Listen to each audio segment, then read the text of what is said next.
முழுக்க முழுக்க பொறுப்பேற்க வேண்டிய இடத்துல இன்னைக்கு இருக்கு. ஏன்னா முழுக்க அங்க காவல்துறை செயலிழந்து போச்சு. ஏன்னா அந்த டிஸ்ட்ரிக்டோட எஸ்பி ஸ்பாட்ல இல்ல. எந்த மாவட்டத்தில் நடக்கக்கூடிய கலவரம் இல்லாம இருந்த மாவட்டத்துல இன்னைக்கு கரூர்ல ஒண்டி கலவரம் உண்டாவது காரணம் என்னன்னு கேட்டீங்கன்னா, கரூர்னாலே டிஎம்கே ஃபார்மல் தான்.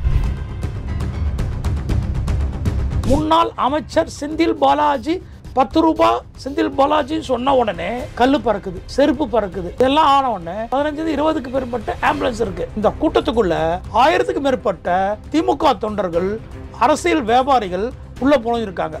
அதை ஆணித்தரமா சொல்ல முடியும். ஏன்னு கேட்டீங்கன்னா, கல்லுத்துக்கு எறிகிறது, செருப்பத்துக்கு அடிக்கிறது, இதெல்லாம் விஜய் ரசிகர்கள் செய்ய மாட்டாங்க. ஏன்னா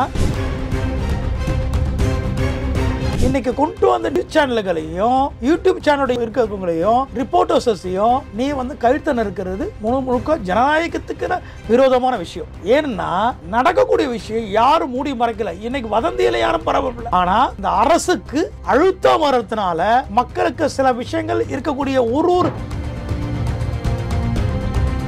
8 மணிக்கு நடந்திருக்கு, 9:30 மணிக்கு ஹாஸ்பிட்டல் கொண்டு போயிருக்காங்க. நைட்லாம் முடிச்சு 11 மணிக்கெல்லாம் போஸ்ட்மார்ட் பண்ணி எல்லாத்தையும் 12 மணிக்கு 1 மணிக்கெல்லாம் எல்லாத்தையும் கொடுத்துருக்காங்க.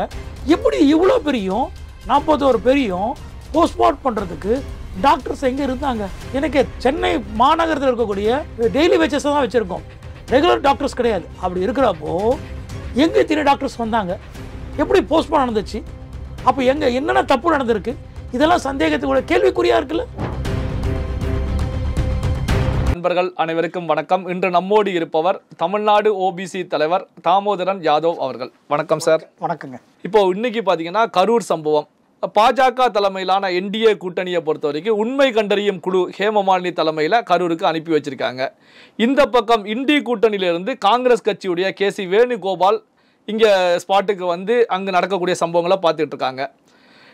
இந்த சைடு பார்த்தீங்கன்னா, இந்த இன்சிடென்ட் நடந்த உடனேயே தமிழக முதலமைச்சர் ஒன்மேன் கமிஷனை ஃபார்ம் பண்ணி போட்டிருக்காங்க. ஸோ இந்த சம்பவங்களை எப்படி பார்க்குறீங்க? இல்லை முழுக்க இந்த நடந்த ஒரு ஆக்சிடெண்ட், அதாவது மனிதனால் உருவாக்கப்பட்ட ஒரு உயிரிழப்பு. அதை இன்னைக்கு இருக்கக்கூடிய அரசியல் சூழ்நிலை காரணமாக ஒரு கட்சியும் தனக்கு வேண்டிய ஸ்டாண்ட் எடுத்துகிறான். பாஜக ஒரு பக்கம், ஆளும் திமுக ஒரு பக்கமும், காங்கிரஸ் கட்சி ஒரு ஏன்னா தேசிய லெவலில் இருக்கக்கூடிய பாஜக ஒரு அரசியல் கவலை கொண்டு வரப்போ அதுக்கு உடனடியாக காங்கிரஸ் அது கவுண்டராக ஒரு விஷயம், இவங்க ஒரு பொலிட்டிக்கல் ஸ்டாண்ட் எடுக்கிறோன்றதுக்காக பண்ணுறாங்க. ஏன்னா பாஜகவுக்கு போட்டியாக காங்கிரஸ், இவங்க 2 பேருக்குள்ளே தேசிய லெவலில் இருக்கக்கூடிய ஒரு அரசியல் ஒரு இறந்து போனவுடைய அதுக்கு மருந்து போடுறதை விடுத்து அதை கொத்தி தின்றதுக்கு பார்க்கக்கூடிய ஒரு அரசியல் வியாபாரம் நடந்துகிட்ருக்கு. அதே நேரத்தில் ஆளும் திமுகவும் இதை முழுக்க பொறுப்பேற்க வேண்டிய இடத்துல இன்றைக்கி இருக்குது. ஏன்னா கலவரத்துக்கு பொறுப்பேற்க சொல்ல, நடந்திருக்க உயிரிழப்புக்கு தமிழக அரசு பொறுப்பேற்கணும். ஏன்னு கேட்டிங்கன்னா, முழுக்க அங்கே காவல்துறை செயலிழந்து போச்சு. ஏன்னா அந்த டிஸ்ட்ரிக்டோட எஸ்பி ஸ்பாட்டில் இல்லை. அதே நேரத்தில் இவ்வளோ பெரிய கூட்டம் கூடுறப்போ இருக்கக்கூடிய ரெவென்யூ அத்தாரிட்டி ஆஃபீஸர்ஸ், தாசில்தாரோ ஆர்டிஓவோ டிஎஸ்பிஸோ அவங்களாம் ரெஸ்பான்சிபிள் பர்சன். ஆனால் டிஎஸ்பி அந்த சப்டிவிஷனோட டிஎஸ்பி ஸ்பாட்டில் அவைலபிள் இருக்கார், இன்ஸ்பெக்டர் இருக்காங்க, ஏடிஎஸ்பி இருக்காங்க. ஆனால் இவங்களால் வழிநடத்தக்கூடிய டிசைட் பண்ணக்கூடிய அந்த இடத்துக்கூடிய என்ன இஷ்யூ இருக்குது அந்த இஷ்யூவை ஹேண்டில் பண்ணக்கூடிய டிஸ்ட்ரிக்டோட எஸ்பியோ டிஸ்ட்ரிக்டோட கலெக்டரும் அவங்க யாரும் அவைலபிலிட்டி இல்லை. டிஸ்ட்ரிக்ட் கலெக்டர் அவர் சேம்பரில் இல்லை, அவரோட கெஸ்ட் ஹவுஸில் இருக்கு, அவருடைய பங்களாவில் இருக்கார். எஸ்பி இஸ் அ லாண்டோட ஆஃபீஸர், அவரோட ஆஃபீஸில் இருந்திருக்கணும், இல்லை அவரோட ரேஞ்சில் இருந்திருக்கணும். அவர் இஸ் நாட் அந்த இடத்துல எங்கேயுமே கிடையாது. போலீஸ் பீப்புளும் ஓரளவுக்கு டயர்ட் ஆகிட்டாங்க. ஏன்னா விஜய் வரதுக்கான டைம் ரொம்ப பிரீத் டைம் இருந்ததுனால போலீஸ் பீப்புள் இந்த இதில் டயர்ட் ஆகிட்டு ஓரமாக அவங்க பாட்டு சைலண்ட் ஆகிட்டாங்க. இதனால் ஏற்பட்ட ஒரு மனிதனால் ஏற்பட்ட ஒரு தள்ளுமுள்ளால் ஏற்பட்ட உயிரிழப்பு, அது ரொம்ப கொடூரமான உயிரிழப்பு. ஏன்னா இந்த மக்களும் கொஞ்சம் அவேர்னஸ் இருக்கணும். 2 வயசு குழந்தையெல்லாம் கொண்டு அதை கூப்பிட்டு இப்போ அவர் பேர் வைக்கணும்னு சொல்லி லட்சக்கணக்கான கூட்டத்தில் ஒரு குழந்தைய கூப்பிட்டு வரோமே, இந்த குழந்தை பெக்கிறது எவ்வளோ கஷ்டப்பட்டுருப்போம். குழந்தை இல்லாமல் இன்றைக்கி மக்கள் எவ்வளோ கஷ்டப்படுறாங்க. இன்றைக்கி பார்த்த 10 வயசு பசங்க, 12 வயசு பசங்க, 16 வயசு பசங்க, இளைஞர்கள் எல்லாம் இன்றைக்கி படிக்கக்கூடிய பிள்ளைங்கள்லாம் இன்றைக்கி ரொம்ப கொடூரமான முறையில் மெரிச்சு கொண்டுருக்கிறப்போ ரொம்ப அது கேட்கவே மன வருத்தத்தோடவும் கண்கலங்கியும் நம்ம நிற்க வேண்டிய ஒரு தவப்ப சனத்திலிருந்து நான் நிற்கிறோம். இப்போ பார்த்தீங்கன்னா தாவேக்காவுடைய விழுப்புரம் மாவட்ட முக்கிய நிர்வாகி ஐயப்பன் அப்படிங்கிற பேருடையவரை பொறுத்த வரைக்கும் ஒரு கடிதம் எழுதிவிட்டு தற்கொலை செய்திருக்காங்க. அந்த கடிதத்தில் வந்து பார்த்தீங்கன்னா இதை என்னால் ஏற்றுக்க முடியல கரூர் சம்பவத்தை, இதுக்கு முழுக்க காரணம் செந்தில் பாலாஜி தான் அப்படின்னு சொல்லி எழுதப்பட்டிருப்பதாக செய்திகள் வந்திருக்கு. இதை எப்படி பார்க்குறீங்க? இல்லை, அதெல்லாம் உண்மையான விஷயங்க. ஒரு கட்டிட தொழிலாளி தன்னோட தாய் உடல்நிலை சரியில்லாமல் மாதத்துக்கு ஒரு டைம் பார்க்க போகிறாரு. எல்லாருமே லீவுக்கு இன்றைக்கி பூஜா ஹாலிடேஸ்ன்றதுனால சென்னையில் எல்லோரும் தொழிலுக்காக எல்லா மாநிலத்தில் வந்திருக்கவங்க அத்தனை பேருமே பூஜா ஹாலிடேஸ்னால் அவங்க கிராமத்துக்கு போகிறாங்க. கிராமத்துக்கு போகிறப்போ அவங்க தாய் தகப்பன சொந்த பந்தம் மக்க மனசில் இருக்காங்க. ஆனால் அங்கே நடக்கக்கூடிய அவேர்னஸ் ஏற்படுத்தி இன்றைக்கி ஒரு மக்களும் இன்றைக்கி வந்து ரிப்போர்ட்டர்ஸாக இருக்காங்க. ஏன்னு கேட்டிங்கன்னா செய்தியை கொண்டு வந்து முன்னாடி இருக்கக்கூடிய மீடியா பீப்புள் தான் கொண்டு போய் சேர்க்கணுன்றதே இல்லை. இன்றைக்கி பார்த்தீங்கன்னா இன்றைக்கி எல்லா மீடியாவுக்கும் காம்படிட்டராக யூடியூப் சேனல் வந்துட்டாங்க. யூடியூப் சேனல் தான் இன்றைக்கி மக்கள்கிட்ட அவேர்னஸ் எடுத்துப்படக்கூடிய ஒரு செய்தியை கொண்டு போய் சேர்க்குறாங்க. அதே நேரத்தில் எல்லாருக்கும் காம்படிட்டராக இருக்கக்கூடிய இன்றைக்கி ஒரு மக்களும் சோஷியல் ஆக்டிவிட்டிஸ் இருக்கக்கூடிய உணர்வு இருக்கும் அத்தனை பேருமே ரிப்போர்ட்டராக மாறிட்டான். ஏன்னு கேட்டிங்கன்னா அவன் ஒரு வீடியோஸ் எடுத்து அவன் சோஷியல் மீடியாவில் வெளியிடுறான். இதை வெளியிடுறப்போ தான் இதை மூலயமா இருக்கக்கூடிய பெரிய பெரிய தேசிய லெவலில் இருக்க மீடியா, ஸ்டேட் லெவலில் இருக்க மீடியா, யூடியூப் சேனல்கள்லாம் அதில் இருக்கக்கூடிய தேவையான கண்டென்ட்ஸை வந்து அப்சர்வ் பண்ணி அவங்க பப்ளிஷ் பண்ணுறாங்க. இப்படி இருக்கிறதுனால உண்மையாக அங்கே நடந்திருக்கக்கூடிய தமிழ்நாடு முழுக்க கிட்டத்தட்ட 5 மாவட்டத்துக்கு இன்றைக்கி விஜய் சுற்றுப்பயணம் செய்துட்டார். எல்லா இடத்துலையும் லட்சக்கணக்கான கூட்டம். இன்றைக்கி உளவுத்துறை ப்ராப்பராக என்கொயரி பண்ணி எல்லாத்தையும் ஸ்ட்ரென்தன் போடுறாங்க. ஆனால் இன்றைக்கி வெளிப்படையாக பேசுவோம். இன்றைக்கி ஒரு கட்சி ஒரு பர்மிஷன் கேட்டு பர்மிஷன் லெட்டர் தராங்க. எவ்வளோ பேர் வருவாங்க, இவ்வளோ பேர் வரான்னு யாரும் ஊறிச்சிருக்க முடியாது. திராவிட கழகமாக இருக்கட்டும், அண்ணா திமுக இருக்கட்டும், ஆளும் திமுக இருக்கட்டும், இல்லை பாஜக இருக்கட்டும், காங்கிரஸ் இயக்கமாக இருக்கட்டும். ஆனால் யாருமே இவ்வளோ தான் கூட்டு வரணுன்ட்டு ஒரு வரைமுறை கிடையாது. அவங்கவுங்க என்னென்னைக்கு அவைலபிலிட்டி இருக்குது, யார் எவ்வளோ ஸ்ட்ரென்தன் பண்ண முடியும், யார் எவ்வளோ பேர் ஆர்கனைஸ் பண்ண முடியுன்றது ஒரு பொறுப்பாளருடைய கேப்பபிளை பொறுத்து அங்கே ஆர்கனைஸ் பண்ணுறாங்க. அப்போது போலீஸில் கொடுத்துருக்க லெட்டர் 10,000 பேர் வருவான்னு கூப்பிடுறது சொல்கிறப்போ எல்லாருமே டைரக்டாக டிபிஎஸ் ஆஃபீஸர் இருக்கா, ஐபிஎஸ் ஆஃபீஸர்ஸ் இருக்காங்க, இப்போ ரேங்க் ப்ரொமோட் ஆஃபீஸர்ஸ் இருக்காங்க, கிட்டத்தட்ட 29 வருஷம் சர்வீஸ் பண்ண ஆஃபீஸர்ஸ் இருக்காங்க. எல்லாருக்குமே 10,000 பேர் தான் வருவானாயா அப்படின்னு சொல்லி கேட்குறதுக்கு யாருக்கும் நாதி இல்லை. ஏன்னு கேட்டிங்கன்னா ஒரு லெட்டர் தரான் 10,000 பேர் வருவான்னு சொன்னால், சார் என்ன சார் இப்போ எல்லா மாவட்டத்துலேயும் இது லட்சக்கணக்கான கூட்டம் கூட்டியிருக்கா, இங்கே எப்படி சார் 10,000 பேர் வரும் நீங்கள் சொல்கிறீங்க அப்படின்னு கேட்டிருக்கணும். இல்லையா, இல்லை சார் இந்த உங்கள் கூட்டம் இளைஞர்கள் ரொம்ப ஆக்ரோஷமாக இருக்குது. ஏன்னா எப்போவுமே சைக்காலஜியாகவே ஒரு 10 இளைஞர் ஒன்று சேர்ந்துட்டாலே அவனுக்குள்ளே சொல்கிறத கேட்க மாட்டான். இறான்னு சொன்னாக்குறோம், நல்ல ஃப்ரெண்டாக இறா மாப்பிள்ள இறான்னு சொன்னாக்குறோம், தள்ளிட்டு அவன் பண்ணுவான். ஆனால் இங்கே கூடியிருக்கக்கூடிய கூட்டம் கட்டுக்கடக்காத இளவட்டங்கள். இந்த இளவட்ட கூட்டத்தை யாராலும் கட்டுப்படுத்த முடியாது. அப்படி இருக்கிறப்போ காவல்துறை சைக்காலஜியாக இல்லை ரெவென்யூ அத்தாரிட்டி ஆஃபீஸர்ஸு ஒரு அதர் டிஸ்ட்ரிக்ட் நடக்கக்கூடிய விஷயத்தை அப்சர்வ் பண்ணிவிட்டு இங்கே ப்ராப்பராக பண்ணியிருந்தால் நல்லாயிருக்கும்.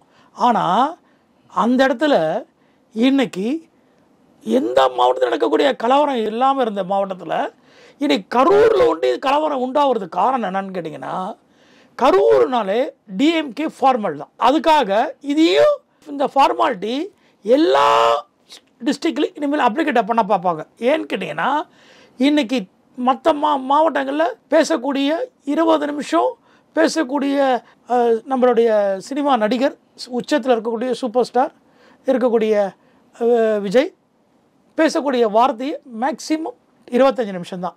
ஆனால் இங்கே பேச ஆரம்பித்த 5 நிமிஷத்துலேயே சம்பந்தப்பட்ட கரூர் தொகுதியோடைய முன்னாள் அமைச்சர் செந்தில் பாலாஜி 10 ரூபா செந்தில் பாலாஜி சொன்ன உடனே கல் பறக்குது, செருப்பு பறக்குது. இதெல்லாம் ஆன உடனே வேறு ஏதோ ஒரு சென்சிட்டிவ் ஆகிட போதுன்றதுனால போலீஸ் லட்டி சார்ஜ் பண்ணுறாங்க. இந்த லட்டி சார்ஜ் பண்ணுறப்போ ஆம்புலன்ஸ் உள்ளே வருது. கிட்டத்தட்ட அவுட் ரிங் ரோட்டில் 15-20க்கு மேற்பட்ட ஆம்புலன்ஸ் இருக்குது. ஆனால் இந்த கூட்டத்தை நடத்தக்கூடிய விஜய் இயக்கத்தை சார்ந்த அவங்க 2 ஆம்புலன்ஸு ஸ்டாண்டிங்காக வச்சுருக்காங்க. அது இல்லாமல் அடிஷ்னலாக 2 ஆம்புலன்ஸ் 3 ஆம்புலன்ஸ் உள்ளே வரப்போ என்ன லைனாக நிற்கிது 3 ஆம்புலன்ஸ். இது வந்து லைவில் பார்க்குறோம். அப்போது என்னன்னு கேட்குறாங்க, என்னப்பா இப்போ இல்லை சார் நாங்கள் போகிறோம். அப்போது யாரும் இல்லை. சரி, ஏதோ இஷ்யூ இங்கே இருக்கலாம், இல்லை பக்கத்தில் கிராமத்தில் எதனா இஷ்யூ இருக்கலாம், ஹைவேல எதனா நடந்திருக்கலாம், நீங்கள் ஆம்புலன்ஸ் கூப்பிட்டுருக்க போகலாம். ஆனால் அவ்வளோ பெரிய கூட்டத்துக்குள்ளே ஒரு ஆம்புலன்ஸ் போகிறது கொஞ்சம் கூட திங்க் பண்ண வேண்டிய ஒரு மனிதனும் அது வந்து சிந்திக்க வேண்டிய விஷயம். ஏன்னா இந்த ஆம்புலன்ஸ் கூட்டம் உள்ளே போகிறப்போ ஹேர் மாதிரி பலூனில் யார் ஊறவதோ பிரித் ஆகும். அப்போ ஆம்புலன்ஸ் உள்ளே போக ஏற்கனவே விஜயோட வண்டி நிற்குது, பிரச்சார வண்டி நிற்குது. அப்போது இந்த ஆம்புலன்ஸ் உள்ளே போகிறப்போ இந்த மக்கள் பண்ண சைடில் ஒருத்தருவதும் அலமோதுற மாதிரி ஆயிடுச்சு. ஸ்டாண்டிங் கிடையாது, அலசனே இருக்கான். ஏன்னு கேட்டிங்கன்னா மூமெண்ட்டு, வண்டி போகிறது வரதமாக இருக்கும் மூமெண்ட்றது. இது மக்களுடைய மூமெண்ட்டு ஷேக்கிங்கில் ஆயிடுச்சு. இந்த நேரத்தில் இந்த மாதிரி ஒரு விஷயம், இது அரசு தன்னுடைய அரசியலுடைய பழிவாங்கு தன்மையும் அரசியல் ரீதியாக இந்த ஆம்புலன்ஸ்கள் இயக்கப்படுறது எங்களை மாதிரி பொதுமக்களுடைய பொது வாழ்க்கையில் இருக்கக்கூடிய அரசியல்வாதின்றதுனால எங்களுக்கு இது வந்து முழுக்க ஒரு மென்டலி மெயினை டைவெர்ட் பண்ணுறதுக்காக ஒரு கூட்டத்தை கான்சன்ட்ரேட்டாக பண்ண முடியாமல் டிஸ்டர்ப் பண்ணுற எண்ணத்தோடு தான் இந்த வெஹிக்கிள்ஸை உள்ளே விடுறாங்க. இதில் எந்த மாற்று கருத்தும் கிடையாது. இன்னைக்கு அது வந்து இப்போ வந்து ஒரு காலத்தில் மீடியாஸில் தூர்தர்ஷன் ஒரு குறிப்பிட்ட 100 சேனல் இருக்கும், ஒரு 10 சேனல் நியூஸஸ் இருக்கும். இன்றைக்கி மக்கள் ஹைலி அவேர்னஸ், கலி உலகம் உள்ளங்கைக்குள்ளே வச்சுட்டு செல்ஃபோனை வச்சுட்டு உலகத்தை கையில் அனலைஸ் பண்ணுறான். இந்த உலகத்தை அனலைஸ் பண்ணக்கூடிய யங்ஸ்டர்ஸு, அத்தனை யங்ஸ்டர்ஸுக்கும் இங்கே நடந்தக்கூடிய விஷயம், கரூர் நடந்த விஷயம், இது முழுக்க அரசியல் ஒரு நாடகம். இந்த நாடகத்துக்கு 41 உயிர், 110 பேர் தன்னுடைய உடம்பில் அங்கங்கள் பாதிக்கப்பட்டிருக்கு. இப்போ கரூர் மாவட்ட தாவேகாவுடைய மாவட்ட செயலாளர் மதியழகன் கைது செய்யப்பட்டிருக்காங்க. அதே போல வந்து வதந்திகள் பரப்பியதாக பல பேர் கைது செய்யப்பட்டிருக்காங்க. ஏன் ஒரு பிரபல யூடியூபர் கூட கைது செய்யப்பட்டிருக்காங்க. இப்போ வந்து பார்த்தீங்கன்னா அடுத்து சிடிஆர் நிர்மல்குமார், புஷி ஆனந்த், அதாவது தாவேகாவுடைய பொதுச் செயலாளர் புஷி ஆனந்த், துணை பொதுச் செயலாளர் சிடிஆர் நிர்மல்குமார் எந்த நேரத்தில் வேண்டுமென்றாலும் கைது செய்யப்படலாம் அப்படிங்கிற நிலையில தான் இவங்க 2 பேரும் அப்ஸ்காண்ட் ஆகி தலைமறைவாக இருப்பதாக செய்திகள் வந்துட்டு இருக்கு.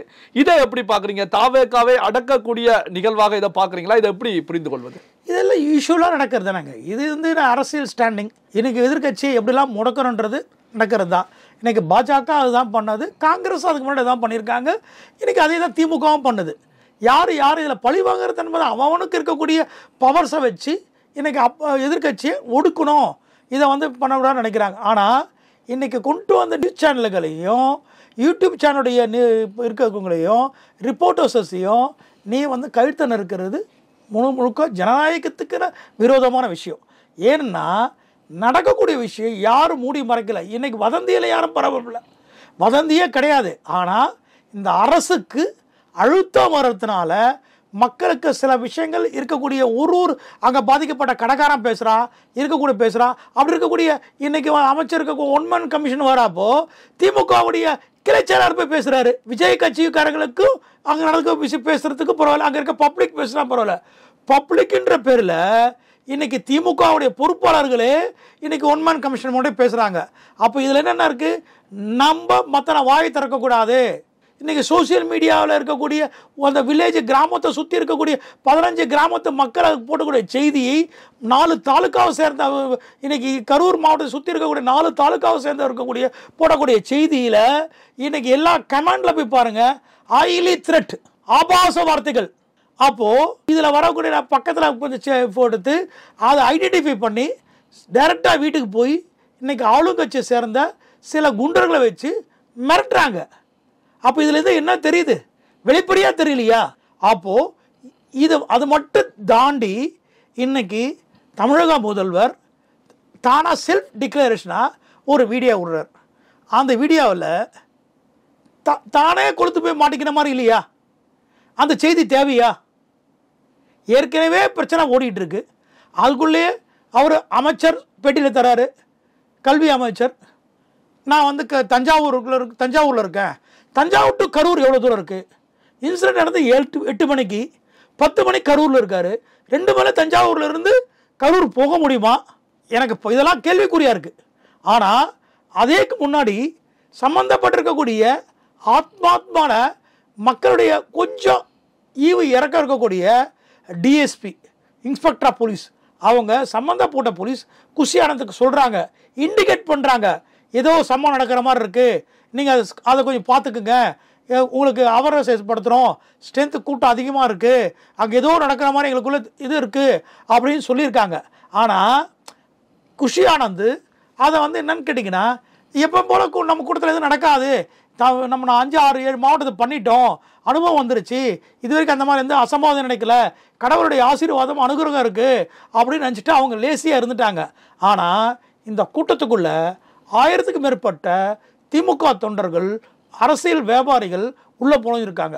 அதை வந்து ஆணித்தரமாக சொல்ல முடியும். ஏன்னு கேட்டிங்கன்னா, கழுத்துக்கு எறிகிறது, செருப்பத்துக்கு அடிக்கிறது, இதெல்லாம் வந்து விஜய் ரசிகர்கள் செய்ய மாட்டாங்க. ஏன்னா தன்னோட தலைவன் கடவுளாக தெரியக்கூடியவர், அதுக்காக தான் சாப்பிடாமல் கொள்ளாமல் மணிக்கணக்கில் நின்றுட்டுருக்கோம்.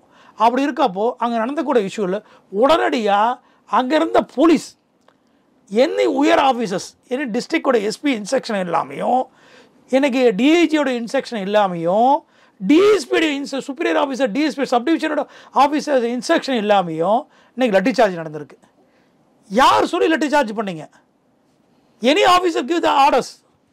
எதுவுமே இல்லை. லட்டி சார்ஜ் ஆகிறப்போ அவன் தனக்கு ஏற்பட்ட உயிரை காப்பாற்றினா அடி விழுந்து மண்டை வஞ்சிருமா, அதை தள்ளி விட்டு ஓட பார்க்குறப்போ பலம் இல்லாதவன் கீழே விழுந்துடுறான், பலமாக இருக்க ஓடிட்டான். விழுந்துறப்போ அத்தனை பேரும் அடிபட்டு கொடூரமான முறையில் காய்காலில் மெரிச்சு குடல் வெளியே வந்து ரொம்ப கொடூரமாக செத்து போய் சில பேர் கை ஃப்ராக்சர், கால் ஃப்ராக்சர், ரிப்பு ஃப்ராக்சர், இந்த மாதிரிலாம் ஆயிருக்கு. இதெல்லாம் ரொம்ப கஷ்டமாக இருக்குது. காவல்துறை அங்கே இருக்கக்கூடிய ஐடியாலஜியோடைய சைக்காலஜியோட கூட்டம் இருக்குது. இந்த கூட்டத்தை எப்படி ஹேண்டில் பண்ணுன்றது ப்ராப்பராக ஹேண்டில் பண்ணியிருந்தாலையும் இந்த மாதிரி ஒரு விஷயம் நடந்திருக்காது.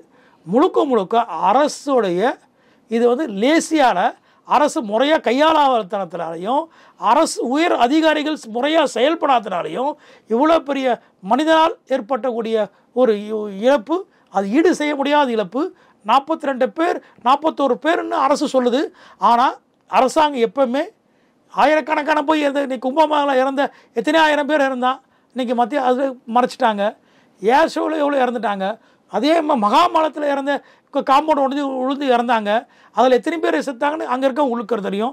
அரசு எல்லாத்தையும் வெளிப்படையாக சொல்ல முடியும். ஏன்னா மக்களுக்குள்ள பெரிய கலவரம் உண்டாயிடுமா அப்படின்றது சில விஷயங்கள் ஃபில்டர் தான் பண்ண முடியும். அந்த மாதிரி ஃபில்டர் பண்ணதுலேயே 41 பேருன்றது வருது. அதே நேரத்தில் இரவு 8 மணிக்கு நடந்திருக்கு, 9:30 மணிக்கு ஹாஸ்பிட்டலுக்கு கொண்டு போயிருக்காங்க. நைட்டில் முடிச்சு 11 மணிக்கெலாம் போஸ்ட்மார்ட் பண்ணி எல்லாத்தையும் 12 மணிக்கு 1 மணிக்கெலாம் எல்லாத்தையும் கொடுத்துருக்காங்க. எப்படி இவ்வளோ பெரியும் 41 பேரையும் போஸ்ட்மார்ட் பண்ணுறதுக்கு டாக்டர்ஸ் எங்கே இருந்தாங்க? எனக்கு சென்னை மாநகரத்தில் இருக்கக்கூடிய 5000 பேர் ட்ரீட்மெண்ட் எடுக்கக்கூடிய சென்னை ஜிஹெச்லேயும் சரி, இன்றைக்கி ஜிஹெச் ராஜீவ்காந்தி ஹாஸ்பிட்டல்லையும் சரி, கேஎம்சிலையும் சரி, கருணாநிதியோடைய ஹாஸ்பிட்டல்லையும் சரி, இன்றைக்கி போஸ்ட்மார்ட் பண்ணுறதுக்கு டாக்டர்ஸ் கிடையாது. டெய்லி வேஜஸ் தான் வச்சுருக்கோம், ரெகுலர் டாக்டர்ஸ் கிடையாது. அப்படி இருக்கிறப்போ எங்கே இத்தனை டாக்டர்ஸ் வந்தாங்க? எப்படி போஸ்ட்மார்ட் நடந்துச்சு? அப்போ என்னென்ன தப்பு நடந்திருக்கு? இதெல்லாம் சந்தேகத்துக்கு கேள்விக்குறியாக இருக்குல்ல. ஏன்னா ட்ரீட்மெண்ட் எடுக்கிறதுக்கே டாக்டர் கிடையாது. அவுட் சைட்லேருந்து ஹாஸ்பிட்டல்ஸ் வந்து டாக்டர்ஸை இமிடியேட்லி சொல்லி எல்லா சுத்தப்பட்டிருக்கக்கூடிய டாக்டர்ஸை வர வச்சு இன்றைக்கி அவர்னஸ் ஜிஹெச்சில் பார்த்துட்டு இருக்கீங்க. இது இல்லாமல் ப்ரைவேட் ஹாஸ்பிட்டல்ஸையும் டாக்டர் பார்த்துட்டு இருக்காங்க. ப்ரைவேட் ஹாஸ்பிட்டலையும் நடந்துட்டுருக்கு. கிட்டத்தட்ட 120 பேர்கிட்ட மேலே ஜிஹெச் ஹாஸ்பிட்டலில் இன்பேஷண்ட் அட்மிட் ஆகிருக்கான். இஸ் டெத்தானவன் கிடையாது. சார் அவன் கை கால் உடைஞ்சவன், இன்ஜுரி ஏற்பட்டவன், 24 அவன் கேஷுவாலிட்டியில் இருக்கான். அவ்வளோ பேர் இருக்கப்போ இன்றைக்கி இறந்து போகிற 41 பேரை ஒரே நைட்டில் நடந்தது 8 மணிக்கு கொண்டு போய் சேர்க்குறது 9:30 மணிக்கு சேர்த்துருக்காங்க. சேர்த்த உடனே நான் 3 மணி 4 மணிக்கெல்லாம் போஸ்ட்மார்ட்டம் பண்ணிச்சு. ஆனால் அமைச்சர் 10 மணிக்கெல்லாம் போயிட்டார், 2 மணிக்கு தமிழக முதல்வர் போயிட்டார். ஆனால் தன் குடும்பத்தோட வெளியூருக்கு சென்ற டெப்டி சீஃப் மினிஸ்டர் உதயநிதி, இன்றைக்கி deputy chief minister Trichy airport தனி விமானத்தில் வந்து அங்கே போய் பார்த்துட்டு உடனடியாக திருப்பி துபாய் போயிட்டார். ஏன்னா the present of the chief minister இருக்கிறப்போ இனி வந்து இன்ஸ்ட்ரக்ஷன் கொடுக்குற அளவுக்கு deputy chief minister no powers. ஏன்னா சிஎம் இருக்கார். சிஎம் நாட் அவைலபிள்னா டெப்டி சிஎம் வந்து உங்களுக்கு வந்து இன்ஸ்ட்ரக்ஷன் கொடுக்கலாம், அங்கே இருக்கலாம். ஆனால் அவ்வளோ தூரம் துபாயில் தனி விமானத்தில் வந்த டெப்டி சிஎம் இருந்து பார்த்து முடிச்சுட்டு சரி டெப்டி சிஎம் வந்து பார்த்துப்பாருன்னு சொல்லிட்டு போயிட்டு இருந்தா அவரோ டெப்டி சிஎம் அங்கே இருந்து மக்களுக்கு ஏற்பட்டக்கூடிய நடந்த பாதிக்கப்பட்ட மக்களுக்கு நிவாரணம் போகிறதா, ட்ரீட்மெண்ட் ப்ராப்பராக நடக்குதா, எல்லாத்தையும் ஆர்கனைஸ் பண்ணுறதுக்கும் அமைச்சர்கள் எல்லாம் ஒருங்கிணைத்துக்கும் சுகாதார அமைச்சர் எல்லாம் சேர்ந்து பார்க்குறதுக்கு இருந்தால் பரவாயில்ல. முதலமைச்சர் வந்து போன பிறகு டெப்டி சிஎம் வந்து பார்த்துட்டு அவரும் உடனே அடுத்த ஃப்ளைட்டை பிடிச்சிட்டு அவரும் துபாய்க்கு போயிட்டார். என்ன நடக்குது? நம்ம கனிமொழி நாடாளுமன்ற எதிர்க்கட்சி இருக்கக்கூடிய திமுகவுடைய நிலைக்குழு தலைவரும் தூத்துக்குடி நாடாளுமன்ற உறுப்பினரும் அந்த திமுகவில் இருக்க டாப் மோஸ்ட் லீடர்ஸ் ராஜா முதல் கொண்டு எல்லா பிரசன்ட். திமுக கூட்டணி கட்சி தலைவர் திருமாவளவன் முதல் சீமான் முதல் எல்லா தலைவரும் பிரசன்ட். என்ன நடக்குதுன்னே தெரியல. இதே மாதிரி தான் கள்ளக்குறிச்சி நடந்துச்சு. யாருமே போல, திருமாவளவன் ஒண்டி போனார் தான் சார்ந்த மக்கள். அதுக்காகவும் அவர் ஆளுங்கட்சி எதிர்த்து பேசவே இல்லை. நடந்து இறந்து போன அத்தனை பேர் தாழ்த்தப்பட்ட மக்களும் பிற்படுத்தப்பட்ட மக்களும் இறந்துருக்கான். அதுக்கு திருமாவளவன் வாயை திறக்கவே இல்லை. நேற்று நடந்ததுலேயும் அப்படி தான் பேசுகிறாரு. இன்றைக்கி இப்போ ரொம்ப சென்னை மாநகராட்சியில் இருக்கக்கூடிய தூய்மை பணியாளர்களுக்கு பாதிக்கப்பட்ட தாழ்த்தப்பட்ட மக்களுக்கும் திருமாவளவன் ஒன்றும் பேசலை. முழுக்க அவர் முழுக்க திமுகவோட உறுப்பினர் ஆகிட்டாருன்றது தான் எங்களுக்கு வேற வேதனையாக இருக்குது. இதுக்கு சப்பக்கட்டு வரையில் ஒரு பக்கம் வன்னி அரசு வேற, திமுகவுடைய செய்தி தொடர்பாளரோ வன்னி அரசு ஒரு பக்கம் சப்பக்கட்டு கட்டுறாப்பலாம். அப்போ ஏதோ தப்பு நடந்திருக்கு அப்படின்றது வெளியிலிருந்து பார்க்கக்கூடிய எங்களை மாதிரி சோசியல் ஆக்டிவிட்டிஸும் சமூக ரீதியாக இருக்கக்கூடியவும் பிற்படுத்த சமுதாயத்தின் மக்களின் பிரதிநிதியாகவும் நாங்கள் வேதனையோடு தெரிவிக்கிறோம். பல்வேறு முக்கியமான தகவல்கள் செய்திகளை நம்முடைய உறவுகளுடன் பகிர்ந்து கொண்டதற்கு நன்றி சார். வணக்கங்க.